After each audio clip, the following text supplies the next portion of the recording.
नमस्कार, स्वागत है आप सभी का देश देशांतर में। मैं हूं प्रीति सिंह। यूरोपीय परिषद के अध्यक्ष चार्ल्स मिशेल के निमंत्रण पर प्रधानमंत्री नरेंद्र मोदी 8 मई को विशेष आमंत्रित के रूप में यूरोपीय परिषद की बैठक में भाग लेने वाले हैं। पहले 16वें भारतीय यूरोपीय संघ की शिखर बैठक 8 मई को पुर्तगाल के शहर पोर्तो में आयोजित होने वाली थी और प्रधानमंत्री का भारत यूरोपीय संघ शिखर बैठक में हिस्सा लेने पुर्तगाल जाने का कार्यक्रम भी था। लेकिन हम जानते हैं कि कोविड-19 संक्रमण को लेकर जो स्थितियां हैं, दूसरी लहर है, उसके कारण मौजूदा संकट को देखते हुए ये यात्रा स्थगित की गई और अब जो दोनों पक्ष हैं वो डिजिटल माध्यम से इस बैठक को करेंगे। भारत यूरोपीय संघ के नेताओं की बैठक EU+27 के रूप में यानी इस फॉर्मेट में पहली बार आयोजित की जा रही है। जो दोनों पक्षों के सामरिक गठजोड़ को और मजबूत बनाने के इरादे को एक तरह से कहीं ना कहीं दर्शा रहा है। भारत यूरोपीय संघ के नेताओं की बैठक यूरोपीय संघ के सदस्य देशों के सभी नेताओं के साथ चर्चा करने का एक अभूतपूर्व अवसर भी माना जा रहा है। प्रधानमंत्री नरेंद्र मोदी यूरोपीय संघ के सभी 27 सदस्य देशों के राष्ट्राध्यक्षों और शासनाध्यक्षों के साथ बैठक में हिस्सा लेंगे। माना यह जा रहा है कि समिट में भारत और यूरोपियन यूनियन के बीच 8 साल के अंतराल के बाद जो फ्री ट्रेड एग्रीमेंट है, इसे लेकर बातचीत शुरू हो सकती है। साथ ही चिकित्सा आपूर्ति श्रृंखला और फार्मा पर मजबूत साझेदारी और सहयोग की भी घोषणा हो सकती है। दोनों पक्ष शिखर बैठक में संपर्क साझेदारी की घोषणा कर सकते हैं और ऐसे तमाम पहलू हैं जो माना जा रहा है कि समिट के दौरान बातचीत का हिस्सा हो सकते हैं। आज हम देश देशांतर में भारत यूरोपियन यूनियन सम्मेलन, इसकी अहमियत और साथ ही इसे लेकर जो हासिलात होंगे उनसे जो उम्मीदें बंध रही हैं, उन्हें लेकर हम अलग अलग पहलुओं पर चर्चा करेंगे। और चर्चा में मेरे साथ 2 खास मेहमान जुड़ रहे हैं। मेरे साथ है फॉर्मर एम्बेसडर अशोक सज्जनहार, साथ ही मेरे साथ है professor Gulshan Sachdeva, centre for European studies, SIS JNU। आप दोनों मेहमानों का बहुत बहुत शुक्रिया मेरे साथ देश देशांतर में इस चर्चा में शामिल होने के लिए। सज्जनहार सर, पहले मैं समझना चाहूंगी कि इस बार जो भारत यूरोपियन यूनियन समिट है वो किन मायनों में अहम है और इस बार ये जो बदला हुआ एक प्रारूप कहा जा रहा है, ये क्या है? जी, बहुत महत्वपूर्ण प्रश्न आपने किया है। जो ये इसका एक तो दोनों का क्या पोटेंशियल है, भारत और EU के संबंध है, और जो दूसरा ये जिस फॉर्मेट में अब ये हो रहा है। आपने अपने इंट्रोडक्टरी कमेंट्स में प्रीति जी कहा जो ये पहली मर्तबा हो रहा है, और सच में पहली मर्तबा हो रहा है, क्योंकि हम जानते हैं जो EU तो 1960 के दशक में बनी थी यूरोपियन कमीशन, तो बहुत साल हो गए हैं, 60 साल हो गए हैं, परंतु इससे पहले ऐसा फॉर्मेट में केवल एक बारी बातचीत हुई है, और वो भी इस साल के शुरू में। अगर हम देखें मार्च में अमेरिका के जो नए निर्वाचित नए चुने हुए राष्ट्रपति हैं जो बाइडेन के साथ, उनके साथ इनके EU के जो भी 27 देश हैं और उनके जो भी नेता हैं, जो भी लीडर्स हैं, उनके साथ उनकी मुलाकात हुई। और उसके साथ साथ जो यूरोपियन काउंसिल के प्रेसिडेंट हैं चार्ल्स मिशेल, और यूरोपियन कमीशन की जो प्रेसिडेंट हैं उर्सुला वॉन डर लायन, इन दोनों ने भी मिलकर, नॉर्मली क्या होता है हमने देखा होगा, जो पहले जो भी भारत और EU के बीच में समिट रहे हों या और भी किसी देश के साथ अगर EU के समिट रहे हों, तो हमेशा केवल ये 3 लोग उसमें होते हैं। एक तो यूरोपियन काउंसिल के प्रेसिडेंट, यूरोपियन कमीशन के प्रेसिडेंट, और फिर जो जिसको कहा जाता है हाई रिप्रेजेंटेटिव वाइस प्रेसिडेंट, जो आजकल जोसेफ बोरेल हैं। तो ये बहुत ही महत्वपूर्ण बात है, इसको मैं समझता हूँ। ये सिंबॉलिज्म के तरीके से देखा जाए, मैसेजिंग के तरीके से देखा जाए, जो मतलब यूरोप ने ये अब निर्णय कर लिया है, जो भारत के साथ उसकी जो साझेदारी है वो बहुत ही महत्वपूर्ण है, बहुत ही सामरिक है, और इसको आगे लेकर जाना है। और इसमें अगर हम देखें, आपने स्वयं जिक्र किया जो यहाँ पर ये जो अभी महामारी चल रही है उसके बारे में तो बातचीत होगी, परंतु हम देखते हैं जो पूरी दुनिया का जो ढांचा है, पूरी दुनिया का जो तौर तरीका है, वो एकदम बदल गया है, एकदम परिवर्तित हो गया है। कहा जाए जो ये कोविड-19 के बाद हुआ है ये भी ठीक होगा, परंतु इससे पहले भी बहुत ज्यादा बदलाव हो रहे थे। सबसे ज्यादा बदलाव अगर हम कहें तो ये है चीन का जो एकदम उभर कर आना, न केवल एक आर्थिक शक्ति के रूप में परंतु एक सैन्य शक्ति के रूप में, और जो उसने अपनी असर्टिवनेस और अग्रेसिवनेस दिखाई है 2008 के बाद अगर मैं कहूं, तो वो पिछले 1 साल में कहीं ज्यादा हो गई है। तो एक तो ये कारण है जो अगर पूरी दुनिया को देखा जाए। दूसरा, अगर हम देखें जो हमारे दोनों देश के बीच में कैसे संबंध हैं, तो उसको भी मैं कहूंगा ये हमारे लिए बहुत ही महत्वपूर्ण पड़ाव है। क्यों है ऐसा पड़ाव? क्योंकि आपने स्वयं जिक्र किया 2007 में हमने बातचीत शुरू की थी, दोनों के बीच में, भारत और यूरोपियन यूनियन के बीच में एक समझौता होगा, फ्री ट्रेड एग्रीमेंट जिसे कहा जाता है bilateral trade and investment agreement. परंतु उसके ऊपर बातचीत होती रही 2007 से लेकर 2013 तक, और उसके बाद पिछले 8 साल तक हमने देखा है जो कोई बातचीत नहीं हुई है। और अब ऐसी बहुत उम्मीद नजर आ रही है जो इसके ऊपर फिर बातचीत होगी दोनों देशों का। यूरोपियन यूनियन ने भी कहा है जो भारत उनके लिए एक बहुत ही महत्वपूर्ण व्यापारिक और साझेदार बनकर उभर रहा है और ज्यादा उसमें क्षमता है, तो इसके ऊपर बातचीत होगी। और आखिरी चीज मैं ये कहूंगा इसमें, इस जो शिखर सम्मेलन है इसका महत्व क्या है, वो ये कि देखिए 2012 के बाद 2012 में हमारा 12वां समिट पार्टनरशिप हुआ। 2000 में ये शुरू हुआ था पोर्चुगल में। तो ये अगर आप देखेंगे प्रीति जी, बिल्कुल एक जैसे पूरा चक्कर पूरा हो रहा है, क्योंकि 2000 में शुरू हुआ था और अब 2021 में भी वहीं पर पोर्तो में हो रहा है। ज्यादातर 27 जो नेतागण हैं यूरोपियन यूनियन के देशों के, वो वहां पर पहुंचेंगे। प्रधानमंत्री मोदी नहीं जा सकते हैं वहां पर क्योंकि यहां पर महामारी का प्रकोप इतना ज्यादा है। परंतु 2012 तक हर साल ये शिखर सम्मेलन होता रहा, परंतु उसके बाद 4 साल तक उसमें एक ठहराव आ गया। उसके बाद 2016 में हुआ, फिर 2017 में हुआ, और आखिरी जो था 15वां शिखर सम्मेलन वो पिछले साल हुआ 2020 में। तो मैं कहूंगा जो दोनों देशों की ये रुचि, जो हमने इन संबंधों को बहुत तेजी से आगे लेकर जाना है, ये हमको अब मालूम चलती है। जो 1 साल के होने से पहले पहले ये दूसरा शिखर सम्मेलन हो रहा है 2020 के बाद, और मैं बहुत उम्मीद करता हूं जो ये व्यापारिक अपना जो सहयोग है, क्लाइमेट चेंज है, सिक्योरिटी डिफेंस है, पेंडेमिक के साथ स्वास्थ्य के बारे में, इन सब चीजों के बारे में बातचीत होगी, और इसमें हम अपने जो सहयोग है उसको बहुत आगे बढ़ाकर ले जा पाएंगे। बिल्कुल बिल्कुल। और जिन तमाम पहलुओं का आपने बात की है सज्जना सर, एक एक करके उनकी बारीकियों को भी आपसे समझना चाहूंगी कि किस तरह से वो अहम साबित हो सकते हैं। लेकिन उससे पहले प्रोफेसर सचदेवा, आपसे समझना चाहूंगी आपके नजरिए में जो भारत और ईयू के नेताओं के बीच ये जो बैठक होनी है, वो एक महत्वपूर्ण अवसर, खासतौर से मैं अगर सामरिक दृष्टि से भी बात करूं, उसमें जोड़ने की कोशिश करूं, तो किस तरह से एक महत्वपूर्ण मौका साबित हो सकता है दोनों के लिए ही? देखिए, जैसे एम्बेसडर सजनहार ने बताया, परिस्थितियां बदल गई हैं। हमारा यूरोपीय संघ के साथ बहुत ही प्रगाढ़ संबंध है। 2000 से लेके 2020 तक 15 समिट्स हुई हैं, और ये तो खैर बड़ी खास समिट है जैसा आपने बताया। लेकिन अब उसमें यह है कि एक तो यह है कि हमारे संबंध जो यूरोपीय संघ के साथ है, मुख्य तौर से ये माना जाता था कि वो आर्थिक संबंध बहुत ज्यादा है उसके अंदर। बाकी का जो है सामरिक दृष्टि से शायद यूरोप का हमारे लिए महत्वपूर्ण उतना महत्व कम है। लेकिन पिछले कुछ सालों में ये नजर आया है कि हालांकि आर्थिक तौर से तो हमारा सबसे बड़ा वो व्यापार का, निवेश का एक साझेदार है ही, उसके साथ ही चाहे वो बदलती हुई परिस्थितियां, चाइना की बात की गई है, चाहे वो इंडो पैसिफिक के अंदर जो बात हो रही है, तो उसमें काफी कन्वर्जेंस भारत और यूरोपीय संघ के बीच में आया है। और उसी का ये शायद नतीजा है कि इस तरह की महत्वपूर्ण समिट 27 जो वहाँ के नेता हैं, प्लस जो यूरोपीय इंस्टीट्यूशंस के जो नेता है, सारे मिलके भारत के साथ वो कर रहे हैं। अब उसमें जिस तरह की खबरें आ रही हैं, और आपने भी उसका जिक्र किया, एक तो यह है कि उम्मीद बनती है कि शायद जो 2013 से जो बंद पड़े हुए भारत और यूरोपीय संघ के जो व्यापार के समझौते की बात है, अब उसमें देखना यह है कि किस तरह से वो जो दोबारा से रीस्टार्ट होते हैं। क्योंकि पहले जब हमने 2007 में बातचीत शुरू की थी, तो उसके अंदर जो बातचीत चल रही थी वो कम्प्रहेंसिव ट्रेड एग्रीमेंट की बात हो रही थी। उसके अंदर गुड्स थी, उसके अंदर सर्विसेज थे, उसके अंदर इन्वेस्टमेंट था, प्रोक्योरमेंट था, इंटेलेक्चुअल प्रॉपर्टी राइट था, कंपटीशन था, डिस्प्यूट सेटलमेंट था। लेकिन अभी वो कम्प्रहेंसिव तौर से उसी ढंग से रीस्टार्ट करते हैं या किसी नए तौर तरीके से करते हैं। क्योंकि भारत पिछले 1-2 साल से ये कहता आ रहा है कि हम जो है शायद उसको थोड़ा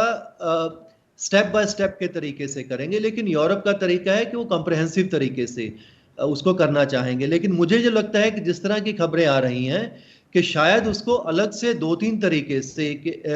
इन्वेस्टमेंट के बारे में एक अलग से एक एग्रीमेंट की बात शुरू हो, ज्योग्राफिकल इंडिकेटर्स के बारे में अलग से बात हो और ट्रेड की बात हो, क्योंकि शायद अब ये लग रहा है कि काफ़ी गैप जो 2013 से लेके 2020 के बीच में जो फ्रोजन पड़े रहे ये सारे के सारे हमारे नेगोशिएशंस,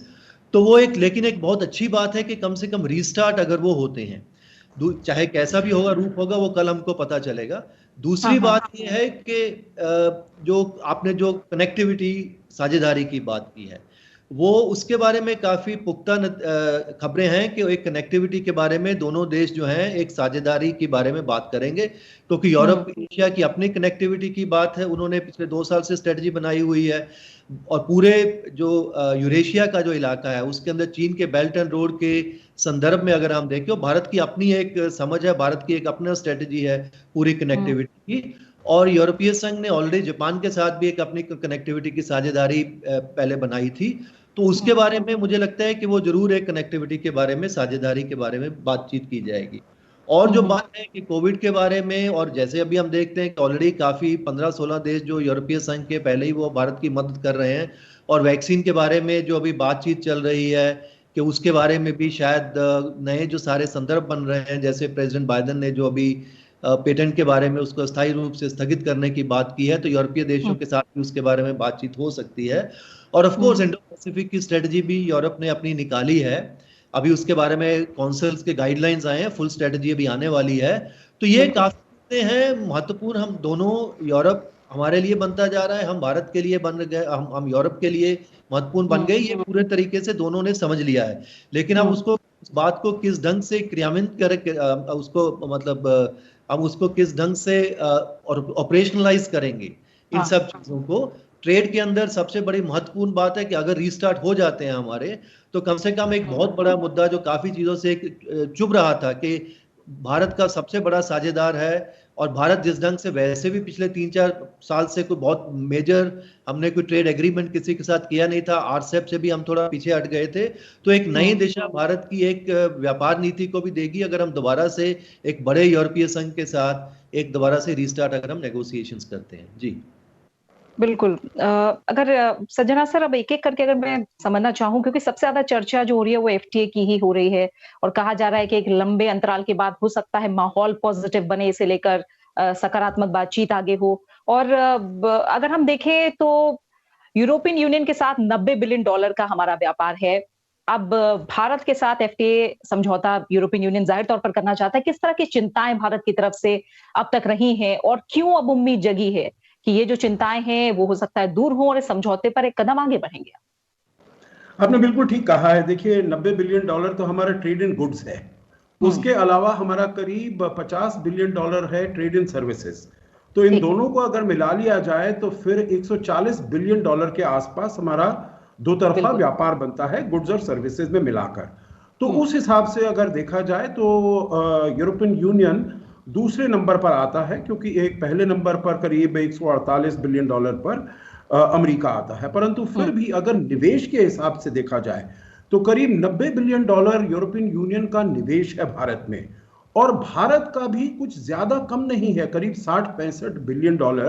भारतीय कंपनियों का भी वहां पर निवेश है। अब देखिए, मैं थोड़ा सा इसका बहुत जल्दी इतिहास बताऊंगा। 2007 में जब इसको शुरुआत की गई थी हेलसिंकी में, तो मैं भी वहां पर था जब डॉक्टर मनमोहन सिंह आए थे, और तब उन्होंने कहा था जो इसको हम अंजाम दे देंगे 2 साल के अंदर, क्योंकि दोनों में बहुत ज्यादा ये इंटरेस्ट है, बहुत ज्यादा हम इसमें एनर्जी डिवोट करना चाहते हैं। फिर भी कहा गया था जो 2 साल बहुत कम समय है, परंतु फिर कहा जो ये टारगेट रखना अच्छी बात है, इसको हम अचीव करने का प्रयास करेंगे। उसके बाद 2013 में क्यों हमारी जो बातचीत थी वो एकदम खत्म हो गई, क्योंकि कुछ थे यूरोपियन यूनियन की तरफ से हमारे पर जो मांग वो कर रहे थे। एक जो था चाहे वो ऑटोमोबाइल्स का, और ऑटोमोबाइल का सेक्टर अभी भी बहुत महत्वपूर्ण है, क्योंकि देखिए जर्मनी सबसे बड़ी वहां पर अर्थव्यवस्था है, जर्मनी हमारा भी सबसे बड़ा साझेदार है यूरोप में, और उसके लिए जो ऑटोमोबाइल सेक्टर है वो बहुत ही महत्वपूर्ण है। वो चाहते हैं इसके ऊपर जो टैक्सेशन है, टैरिफ्स हैं, उसको कम किया जाए। दूसरा है अल्कोहलिक बेवरेजेस, वो है फ्रांस के लिए बहुत महत्वपूर्ण है। और परंतु अब अगर हम देखें हमारी तरफ से क्या इंटरेस्ट था, जो हम अपने स्किल्ड प्रोफेशनल्स को वहां पर भेजना चाहते थे टेम्परेरीली, ये नहीं जो उनका इमिग्रेशन हो, ये नहीं जो वहां पर सेटल हो सके, परंतु एक ये अच्छी बात है क्योंकि सबसे ज्यादा जो इसमें अटकल लगाता था, जो रोक लगाता था, वो था यूनाइटेड किंगडम। और यूनाइटेड किंगडम क्योंकि ब्रेक्सिट से बाहर हो गया है, और आपने देखा है हमने एनहांस ट्रेड पार्टनरशिप किया है और हमने मोबिलिटी और माइग्रेशन का एक एग्रीमेंट उनके साथ साइन किया है, तो ये कम से कम हमारे लिए मुद्दा इतना ज्यादा शायद बड़ा नहीं होगा।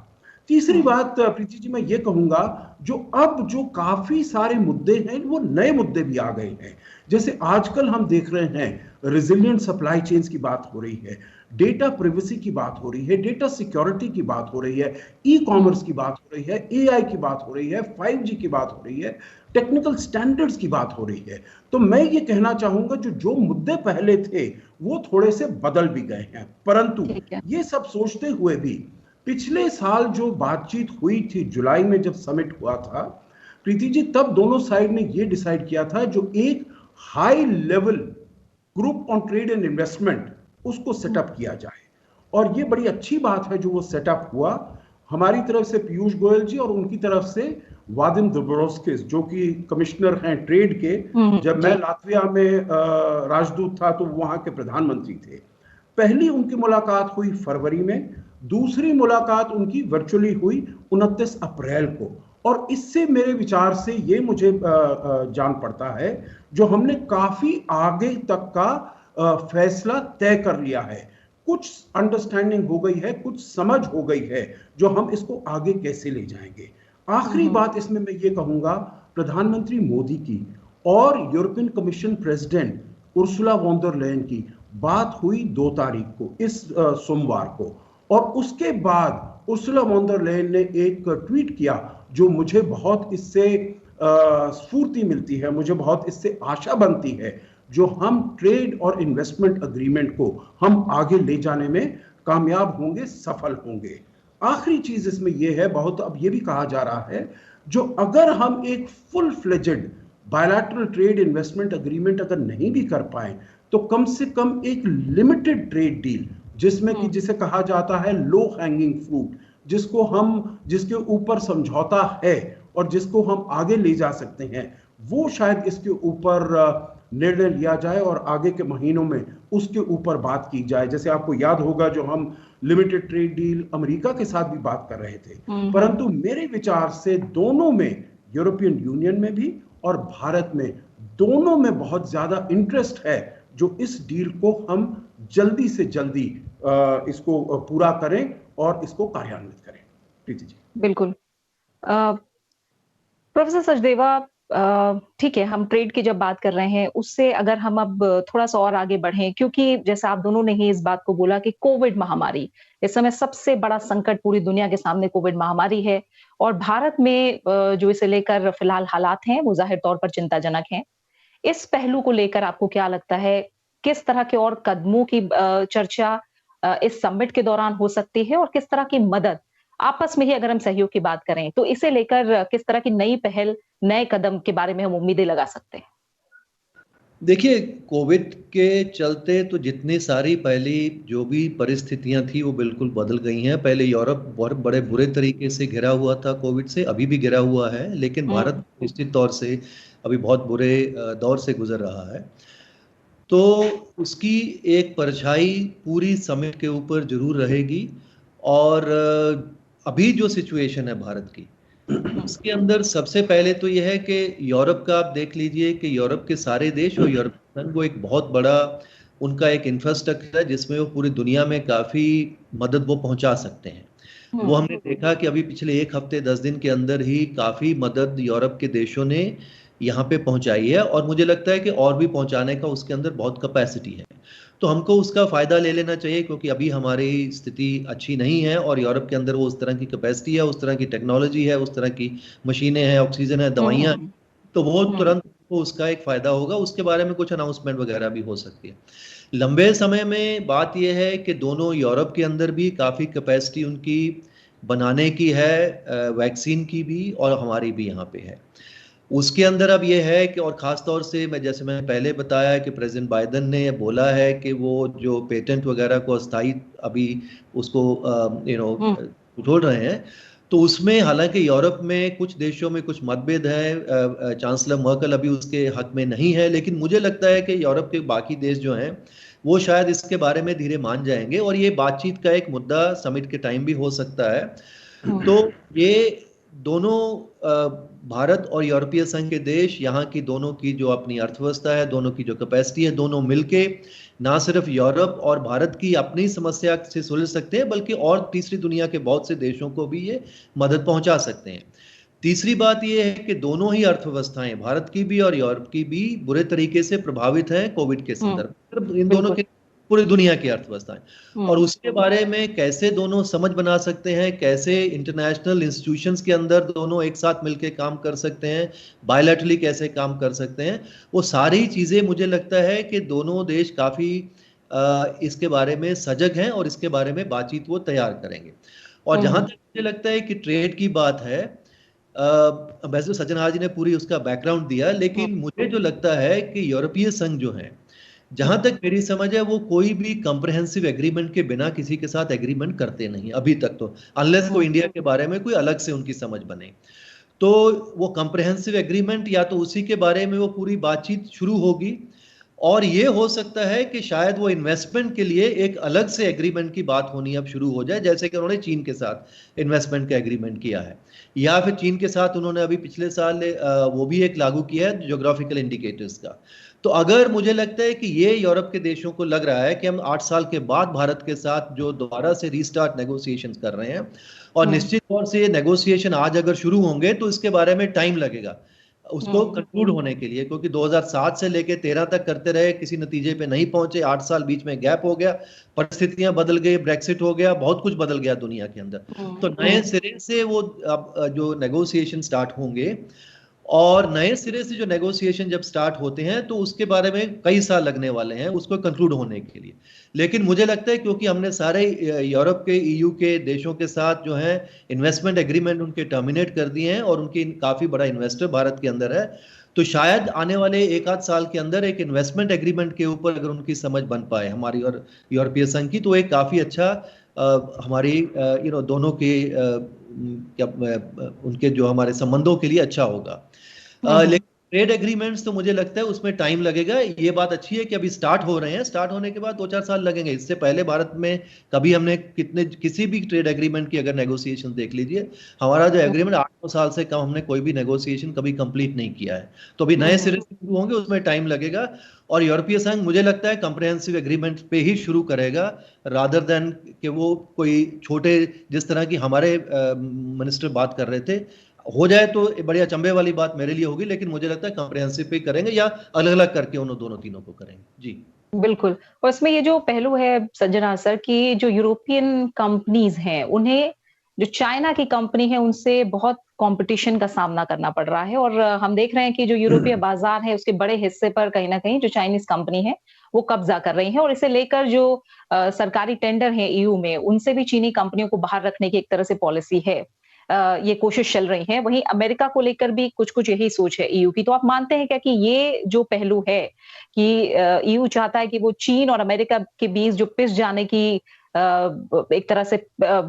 ऐसा रहा है कि वो कहीं ना कहीं इसके बीच में पिसते हैं, चाइना और अमेरिका के बीच, तो उससे बचने के लिए कदम उठाने की जो नीति अब अपनाने की सोची जा रही है ईयू की तरफ से, आप मानते हैं कि भारत को इसका काफी ज्यादा फायदा फिलहाल मिल सकता है? क्योंकि कोविड के बाद हम देखेंगे कि अर्थव्यवस्था को पटरी पर लाना न सिर्फ ईयू के लिए बल्कि भारत के लिए, सभी के लिए एक सबसे बड़ी चुनौती।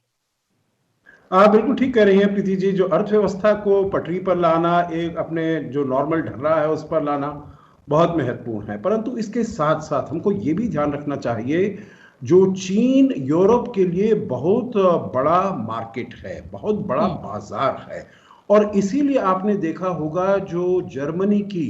पिछले साल के आखिर में उनकी प्रेसिडेंसी थी, और आखिरी दिन पर उन्होंने ये जो अग्रीमेंट ऑन इन्वेस्टमेंट, निवेश का जो उन्होंने अग्रीमेंट किया, वो उन्होंने 30 दिसंबर को चीन के साथ दस्तखत किए थे। और हालांकि अमेरिका ने यूरोपियन यूनियन को कहा था, वहां के जो नेशनल सिक्योरिटी एडवाइजर जेक सलिवन, उन्होंने कहा था यूरोप को, जो देखिए हमारी जो सरकार है, जो बाइडेन की सरकार है, वो 20 जनवरी को आने वाली है, तो आप इतनी जल्दबाजी मत करिए इस एग्रीमेंट को साइन करने में। परंतु वो जो उनके ऑब्जेक्शन थे अमेरिका के, उसको दरकिनार करते हुए यूरोप ने ये एग्रीमेंट उनसे साइन किया था। क्योंकि जो वहां पर देखिए, जैसे मैंने ऑटोमोबाइल्स के बारे में बताया और मैन्युफैक्चरिंग के बारे में बताया, जर्मनी सबसे बड़ा मैन्युफैक्चरिंग, सबसे बड़ी अर्थव्यवस्था है यूरोप की, उनके लिए जो चीन का बाजार है बहुत महत्वपूर्ण है। ये और बात है जो अब जो उन्होंने देखा है, यूरोप ने देखा है चीन क्या कर रहा है, चाहे शिनजियांग में, चाहे उइगुर मुसलमानों के विरुद्ध, चाहे ताइवान के विरुद्ध, चाहे हांगकांग के विरुद्ध, साउथ चाइना सी में के विरुद्ध, तो उनके मन में ये थोड़ा सा ये शंका पैदा हुई है, जो अब जो अग्रीमेंट उन्होंने निवेश के ऊपर साइन की है उसको आगे वो नहीं ले जा पाएंगे। और इसीलिए वो चाह रहे हैं जो नए बाजार तलाश किए जाएं, नए साझेदार तलाश किए जाएं। इसीलिए अभी कुछ ही समय पहले, कुछ ही सप्ताह पहले, उन्होंने अपनी इंडो पैसिफिक विजन को भी लेकर आए हैं, और वो मेरे विचार से बहुत ज्यादा महत्वपूर्ण होगा आगे चलते हुए बातचीत करने में। क्योंकि इससे पहले हमने देखा है, सबसे पहले तो फ्रांस ने 2018 में अपनी इंडो पैसिफिक विजन बनाए थे, उसके बाद जर्मनी ने, और उसके बाद रिसेंटली नीदरलैंड्स ने। और ये बड़ी अच्छी बात है जो अब ईयू भी अपना इंडो पैसिफिक विजन लेकर आया है, जिसमें वो कह रहा है जो चीन के अलावा भी वो कोई और व्यापारिक साझेदारों को एशिया में चुनना चाहता है, और उसमें मेरे विचार से भारत के से ज्यादा कोई और अच्छा उसका साझेदार नहीं हो सकता। और आखिरी बात मैं इसमें ये कहूंगा प्रीति जी, क्योंकि उन्होंने ये भी कहा है जो इंडो पैसिफिक में, एक तो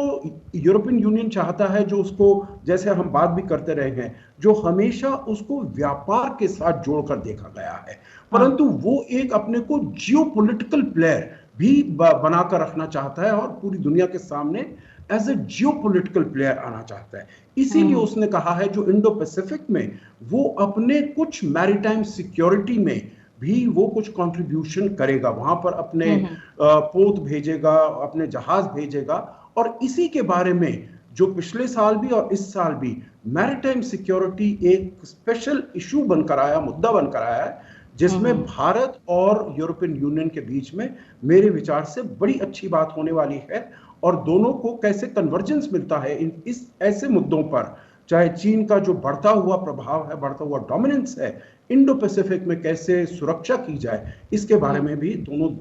ये बहुत अच्छी दोनों के बीच में बातचीत होने वाली की उम्मीद है। ठीक है, तो एक जियोपॉलिटिकल प्लेयर के रूप में ईयू की बात जो आपने कही, नौवहन सुरक्षा को लेकर बात है, बाकी और पहलू थे जो कनेक्टिविटी को लेकर प्रोफेसर सचदेवा ने भी बात कही,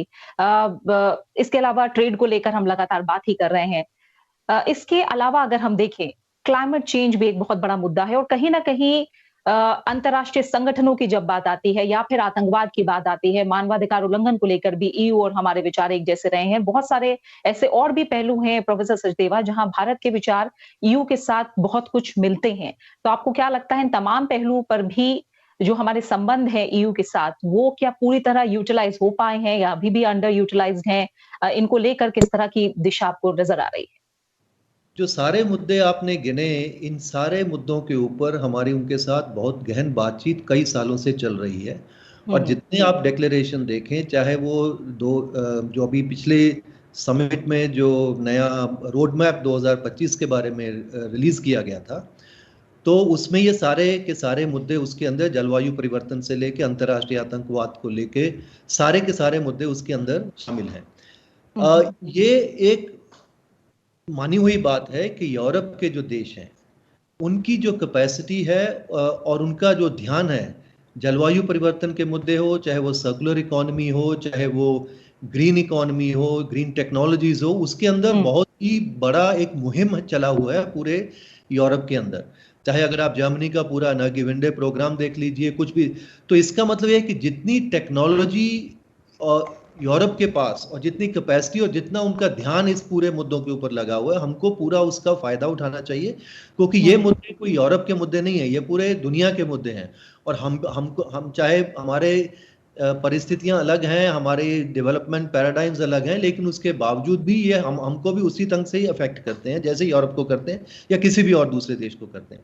क्योंकि हमारी यूरोप के साथ अच्छी साझेदारी बन रही है और उनकी ये कैपेसिटी और वो चाहते भी हैं। अगर आप देखें जितने भी डेवलपमेंट प्रोजेक्ट्स EU के हों, चाहे वो जर्मनी के हो, चाहे वो UK के हो, चाहे वो जितने स्कैंडिनेवियन कंट्रीज के हो भारत के अंदर, मुझे लगता है 60 से 70% उनके सारे प्रोजेक्ट वो सारे ग्रीन टेक्नोलॉजीज, रिन्यूएबल, इनकी तरफ लगे हुए हैं। तो हमें उसका पूरा फायदा उठाना चाहिए यूरोप के साथ इतनी साझेदारी का, क्योंकि और पूरा जैसे वो इंटरनेशनल सोलर अलायंस के साथ भी बहुत से यूरोप के देश भी हमारे साथ जुड़े हैं, सिर्फ फ्रांस ही नहीं बाकी देश भी हैं। तो ये सारे के सारे ऐसे मुद्दे हैं और उसके अंदर मुझे लगता है कि ये एक मुद्दा है जिसके बारे में क्योंकि भारत में पहले कहा जाता है कि नहीं, जो विकसित देश हैं उनकी प्रॉब्लम्स अलग है, हमारी प्रॉब्लम अलग है, लेकिन वो सारी विचारधारा बदल रही है और भारत और यूरोपीय संघ मिलके,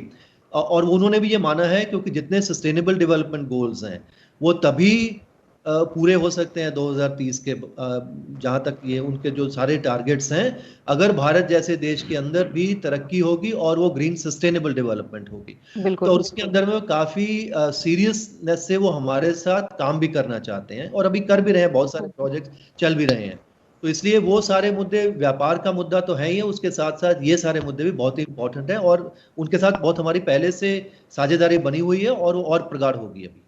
बिल्कुल। इसी के साथ प्रोफेसर सचदेवा, अशोक सज्जनार सर, आप दोनों मेहमानों का बहुत बहुत शुक्रिया। समय पूरा हो गया है, बहुत बहुत शुक्रिया हमारे साथ जुड़ने के लिए। तो जाहिर तौर पर यूरोपियन यूनियन के साथ भारत के संबंध अब हम देखें तो लगातार पिछले कुछ समय से मजबूत हो रहे हैं और अब जो EU के नेताओं के बीच होने वाली वर्चुअल मीटिंग है वो एक महत्वपूर्ण अवसर के तौर पर भी देखी जा रही है, जिससे भारत और यूरोपियन यूनियन के बीच, खासकर अगर हम कोरोना को लेकर बात करें वहां, और स्थायी और समावेशी विकास को बढ़ावा देने की बातचीत, साथ ही भारत यूरोपियन संघ की आर्थिक साझेदारी और आपसी हितों के जो क्षेत्रीय और वैश्विक मुद्दे हैं उन पर मजबूत करने के उपायों पर चर्चा शामिल हो सकती है, इस तरह की उम्मीदें हैं। और जो भारत और यूरोपीय संघ के बीच 8 साल बाद FTA पर वार्ता होगी, उस पर भी सबसे ज्यादा नजरें हैं कि इसे लेकर कोई जरूरी घोषणा हो सकता है सामने आए। कुल मिलाकर अगर हम देखें तो उम्मीद है कि समिट में दोनों पक्षों के रिश्तों की जो दिशा होगी वो एक मजबूती की ओर ही बढ़ेगी। इसी के साथ देश देशांतर में फिलहाल इतना ही। आप अपना अच्छे से ख्याल रखिए और मुझे दीजिए इजाजत। नमस्कार। धन्यवाद। नमस्कार।